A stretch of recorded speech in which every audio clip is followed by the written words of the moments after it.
morning. I am Dr. S.N. Khanna. I am Chairman, Department of Cardiac Surgery at Artemis Hospital, Gurgaon. I have been into this field for last 35 years and operated more than 21,000 open heart operations.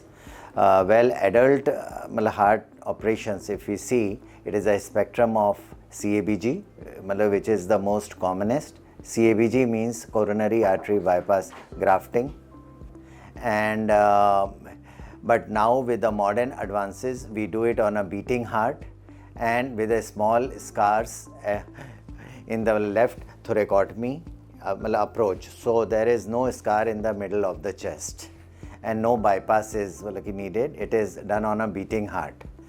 We do the bypass operation, but we don't use the heart-lung machine. The other operation is the mitral valve and the aortic valve operations, in which the valves are diseased and we have to replace or repair the valve. And these operations also initially we were doing with opening the chest from the midline, but now we do it with a very small scar below the breast. So the scar is very good and the recovery time is also very fast. Third operations are the tumors in the heart like LA myxomas and other tumors. Then we also operate on ASDs and VSDs, which are congenital heart diseases since childhood. The baby is born with a hole in the heart or other deformities which we correct.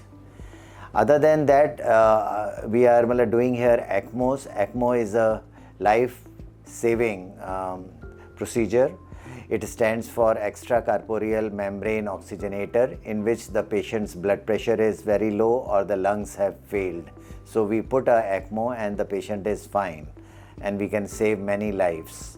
We also have the Department of Heart Failure, in which we do procedures like LVADs, left ventricular assist device, and heart transplantations.